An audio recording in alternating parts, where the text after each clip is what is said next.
মুখ্যমন্ত্রী হিমন্ত বিশ্ব শর্মা আজ রেলমন্ত্রী অশ্বিনী বৈষ্ণবের সঙ্গে রাজ্যে রেল পরিষেবা সম্প্রসারণ সহ বিভিন্ন বিষয়ে আলোচনা করেন।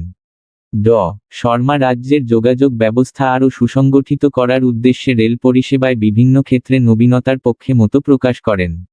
এই বৈঠকে অসমে চলাচল করতে যাওয়া 3টি নতুন অমৃত ভারত এক্সপ্রেস এর যাত্রা নিয়েও আলোচনা হয়। এছাড়াও কোকরাঝাড় থেকে ভুটানের গেলেফু মাইনফুলনেস সিটি পর্যন্ত নতুন রেলপথ নির্মাণের কাজ দ্রুত সম্পন্ন করার বিষয়েও বিস্তারিত আলোচনা হয়। অসম হয়ে চলাচল করা গুরুত্বপূর্ণ ট্রেনগুলোর স্টপেজ সংখ্যা বৃদ্ধির অনুরোধও মুখ্যমন্ত্রী রেলমন্ত্রীকে জানান। রেলমন্ত্রী এই বিষয়গুলো বিবেচনা করার আশ্বাস দিয়েছেন বলে মুখ্যমন্ত্রী সামাজিক মাধ্যমে জানিয়েছেন। স্নাতক উত্তীর্ণ তরুণ তরুণীদের উৎসাহ দেওয়ার উদ্দেশ্যে দক্ষতা, নিয়োগ ও উদ্যোগিতা বিভাগ উদ্যোগে আগামীকাল মুখ্যমন্ত্রীর জীবন প্রেরণা প্রকল্পের সূচনা হবে। দিসপুরের লোকসেবা ভবনে এই উপলক্ষে আয়োজিত এক অনুষ্ঠানে মুখ্যমন্ত্রী হিমন্ত বিশ্ব শর্মা প্রকল্পটি উদ্বোধন করবেন। অনুষ্ঠানে দক্ষতা, নিয়োগ ও উদ্যোগিতা বিভাগের মন্ত্রী প্রশান্ত ফুকনও উপস্থিত থাকবেন। এই প্রকল্পের মাধ্যমে চাকরিপ্রার্থী তরুণ তরুণীদের বিভিন্ন পরীক্ষার প্রস্তুতির ক্ষেত্রে সহায়তা করার উদ্দেশ্যে 1 বছরের জন্য প্রতি মাসে 2500 টাকা করে আর্থিক সাহায্য দেওয়া হবে। রাজ্য বা কেন্দ্রীয় সরকারের শিক্ষা প্রতিষ্ঠান বা সরকারি সংস্থা থেকে 2025 সালে স্নাতক উত্তীর্ণ হওয়া অসমের স্থায়ী বাসিন্দা শিক্ষার্থীরা এই প্রকল্পের জন্য আবেদন করতে পারবেন। চলতি বছরের 24শে ফেব্রুয়ারি উভা আকার হাটির সরুসজাই স্টেডিয়ামে ইতিহাস রচনা করেছিলেন ঝুমুর শিল্পীরা। 8000-এরও বেশি প্রশিক্ষক ও শিল্পী অংশ নিয়েছিলেন এই মহান নৃত্যে। অসমের চা জনগোষ্ঠীর ঐতিহ্যবাহী নৃত্য ঝুমুর এর এই অভূতপূর্ব প্রদর্শনী প্রত্যক্ষ করেছিলেন ভারতের প্রধানমন্ত্রী নরেন্দ্র মোদী সহ 50টিরও বেশি দেশের রাষ্ট্রদূত ও হাইকমিশনাররা। ঝুমুর বিনোদিনী অনুষ্ঠানে অংশগ্রহণকারী ও মাস্টার ট্রেনারদের কঠোর পরিশ্রমের স্বীকৃতি স্বরূপ মুখ্যমন্ত্রী প্রতিশ্রুতি দিয়েছিলেন প্রত্যেককে প্রশংসাপত্র ও 25,000 টাকা করে সম্মানী প্রদান করা হবে। সেই প্রতিশ্রুতির অংশ হিসেবেই আজ বরাক উপত্যকার 3 জেলা হাইলাকান্দি, শ্রীভূমি ও কাছাড় জেলার মোট 331 জন মাস্টার ট্রেনার ও অংশগ্রহণকারী শিল্পীকে সম্মানী প্রদান করা হয়। শিলচরের বঙ্গ ভবনে আয়োজিত এই অনুষ্ঠানে অসমের সাংস্কৃতিক বিষয়ক মন্ত্রী বিমল বরা ঝুমুর শিল্পীদের সংবর্ধনা জানান। তার সঙ্গে উপস্থিত ছিলেন বরাক উপত্যকা উন্নয়ন বিভাগের মন্ত্রী কৌশিক রায়, কাছাড় জেলার আয়ুক্ত মৃদুল যাদব, জেলা পরিষদের সভাপতি কঙ্কন নারায়ণ সিকিদার সহ বহু বিশিষ্ট ব্যক্তি। পরবর্তীতে মন্ত্রী বিমল বরা বলেন, অসমের 200 বছরের চা বাগান ইতিহাস এবং চা জনগোষ্ঠীর ঐতিহ্যবাহী নৃত্য ঝুমুরকে বিশ্ব দরবারে তুলে ধরার উদ্দেশ্যে মুখ্যমন্ত্রীর নেতৃত্বে ঝুমুর বিনোদিনী অনুষ্ঠান আয়োজন করা হয়েছিল। বরাক উপত্যকা বৈচিত্র্যে পরিপূর্ণ, এখানকার সংস্কৃতি ও ঐতিহ্য মানুষকে এক সূত্রে বেঁধে রেখেছে। তাই ঝুমুর বিনোদিনী এর মতো বরাক উপত্যকার ঐতিহ্যবাহী ধামাইল নৃত্যকে কেন্দ্র করে অনুরূপ একটি বৃহৎ অনুষ্ঠান আয়োজনের পরিকল্পনা নেওয়া হয়েছে। অপারেশন ফেক ডাক্তারে বড় সাফল্য পেয়েছে কাছাড় পুলিশ। গত 2 দিনে কাছাড় পুলিশ গ্রেপ্তার করেছে 2 ভুয়া চিকিৎসককে। এর ফলে কাছাড় জেলায় গ্রেপ্তার হওয়া ভুয়া চিকিৎসকের সংখ্যা বেড়ে দাঁড়ালো 17 জনে।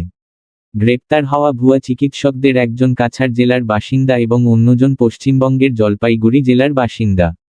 কাছাড় জেলার ছোট জলেঙ্গা 2য় খণ্ডের বাসিন্দা সুপাল রায় নিজেকে চিকিৎসক পরিচয় দিয়ে দীর্ঘদিন ধরে রোজকান্দি চা বাগান এলাকায় নিজের ফার্মেসিতে রোগীদের চিকিৎসা করে আসছিলেন।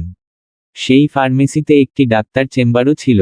অন্যদিকে কাছাড় পুলিশের জালে ধরা পড়া অপর ভুয়া চিকিৎসক আসলে পশ্চিমবঙ্গের জলপাইগুড়ি জেলার বাসিন্দা ইন্দ্রজিৎ রায়। শিলচরের তারাপুরেরই এন.ডি.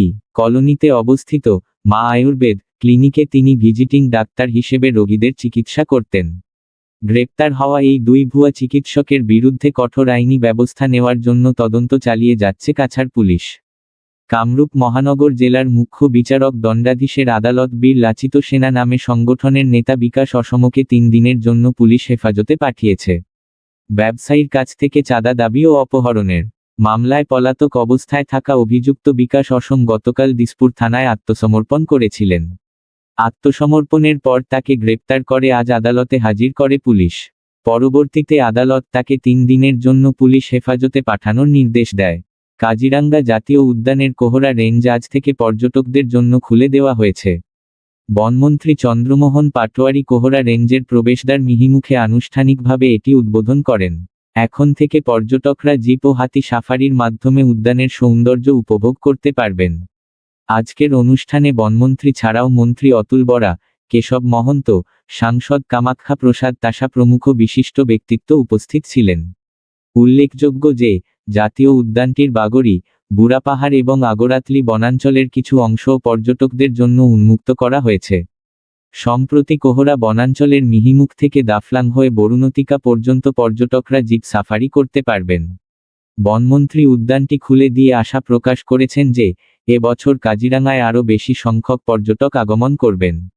অন্যদিকে, কাজিরাঙ্গা জাতীয় উদ্যান কর্তৃপক্ষ এবং WTRP-র উদ্যোগে আজ মিহিমুখে কাজিরাঙ্গা রাইন রান শীর্ষক ম্যারাথন প্রতিযোগিতা অনুষ্ঠিত হয়। একশৃঙ্গ গন্ডারের সংরক্ষণ বিষয়ে সচেতনতা সৃষ্টির লক্ষ্যে আয়োজিত এই ম্যারাথনে অসম ছাড়াও মধ্যপ্রদেশ, উত্তরপ্রদেশ সহ শতাধিক প্রতিযোগী অংশগ্রহণ করেন।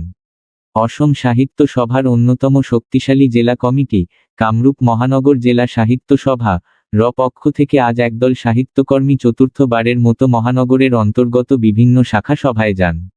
উদ্দেশ্য ছিল, এসব শাখা কিভাবে কাজ করছে, তাদের সাহিত্য ও শিক্ষামূলক কার্যক্রম কিভাবে আরও উন্নত করা যায়, তা মূল্যায়ন ও সমন্বয়ের মাধ্যমে অগ্রসর করা।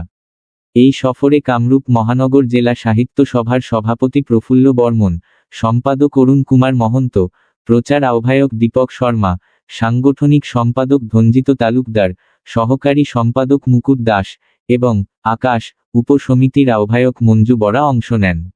বেলতলা সাহিত্য সভার পক্ষ থেকে সভাপতি বীণা গোস্বামী, সম্পাদক মঞ্জু বরা, সুভাষ পাটগিরি, পদ্মেশ্বর শর্মা, মিনতি মহন্ত, কেশব তালুকদার, সীমা দেবী ও জুরি বড়ুয়া অংশগ্রহণ করেন।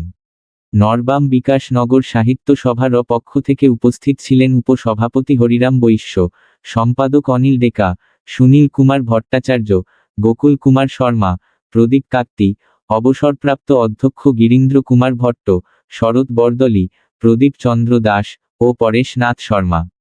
কয়নাধরা সাহিত্য সভার হয়ে অংশগ্রহণ করেন সভাপতি ড. অরুণ শর্মা, উপসভাপতি নৃপেন বৈশ্য, পবিত্র কুমার শর্মা, হরেন্দ্র বর্মন, গিরিধর বৈশ্য, কিরণ কলিতা, মলা ডেকা, বিনীতা কলিতা, নর্মদা ডেকা, মনমোহন বৈশ্য, কৃষ্ণকান্ত নাথ, নৃপেন চন্দ্র বৈশ্য এবং চন্দ্রধর কলিতা।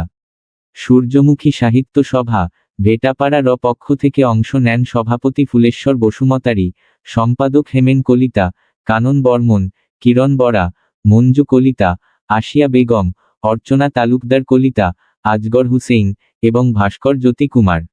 এছাড়া এই অনুষ্ঠানে কাহিলিপাড়া সাহিত্য সভার সভাপতি বিতুমণি গোস্বামী ও সম্পাদক প্রেমলতা ফুকনও উপস্থিত ছিলেন।